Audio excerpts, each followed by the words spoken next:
എടാ എൻ്റെ മോൾക്ക് ഒരു അസുഖമുണ്ട്, അവൾക്കൊരു ഓപ്പറേഷൻ വേണം. അതിന് പൈസ ഉണ്ടാക്കാനുള്ള ഓട്ടത്തിലാണ് ഞാനിപ്പോൾ.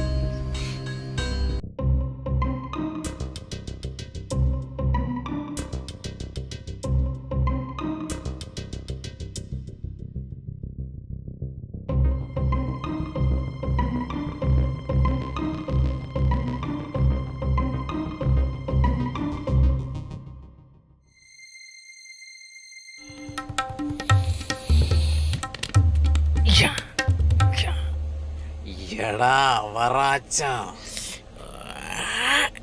എടാ ഈ അഭിമാനം എന്ന് പറഞ്ഞൊരു സാധനമുണ്ട് ഇല്ലേ? ആ, എൻ്റെ പണിക്കാരുടെ ഫ്രണ്ടിൽ വെച്ച് എൻ്റെ തന്തയ്ക്കും തള്ളയ്ക്കും പറഞ്ഞുകൊണ്ടാണ് ഞാൻ അവൻ്റെ തലതല്ലി പൊളിച്ചത്. അതിലൊരു തെറ്റുമില്ല. എന്നിട്ട് അവൻ എന്നെ കൊല്ലാൻ വരിക, അത് എവിടുത്തെ ന്യായമാണ്?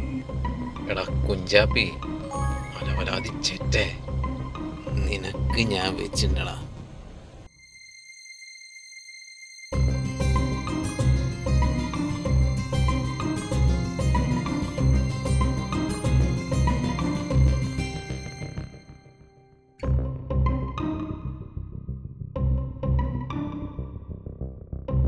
എടാ ചെയ്യണവർക്കൊരു ഡെഡിക്കേഷൻ വേണം, ഡെഡിക്കേഷൻ, മനസ്സിലായ? പുഷ്പേട്ടൻ പറഞ്ഞിരിക്കണേ അവനെ പഞ്ഞിക്കിടാനാണ്. ഇനി മേലെ ഇതുപോലത്തെ തെണ്ടിത്തരം നീ ആരോടും കാണിക്കരുത്, മനസ്സിലായടാ? ഒരബദ്ധം പറ്റുന്ന പ്ലീസ് പ്ലീസ് പ്ലീസ്, ഒറ്റിടിയാന്നല്ല പ്ലീസ്, ചെയ്യുന്നു പ്ലീസ്. ഹലോ സാറേ, ഞാനിന്നലെ വീട്ടിൽ വന്നിട്ടുണ്ടായിരുന്നു. ഈ വർക്കില്ലെങ്കിൽ എന്നെ ഒന്ന് പരിഗണിക്കണം സാറേ. അത് പറയാൻ നീ ആരടാ? പോത്ത് പോലെ വളർന്നിട്ട് ഇങ്ങനെ തെണ്ടി തിരിഞ്ഞിടക്കാൻ നാണമില്ലേടാ നിനക്ക്? കഷ്ടം. നിനക്കൊരു വാക്ക് ഞങ്ങളോട് പറയായിരുന്നില്ലടാ, ഞങ്ങൾ സെറ്റാക്കില്ലേ? എന്തുട്ടാണ്ടത്? വർഷങ്ങളായിട്ടൊരു സിനിമയിൽ ചാൻസ് കിട്ടാൻ വേണ്ടി നടക്കുന്ന ഒരു നടൻ്റെ വിഷമം,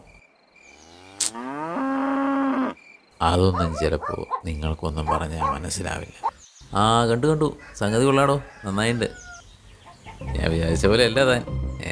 എടാ പെങ്കുച്ചിന് നിന്നെ ഇഷ്ടമല്ല എന്ന് പറഞ്ഞല്ലേ, പിന്നെ എന്തിനടാ നാണമില്ലാണ്ട് അതിൻ്റെ പുറകെ നടക്കണം?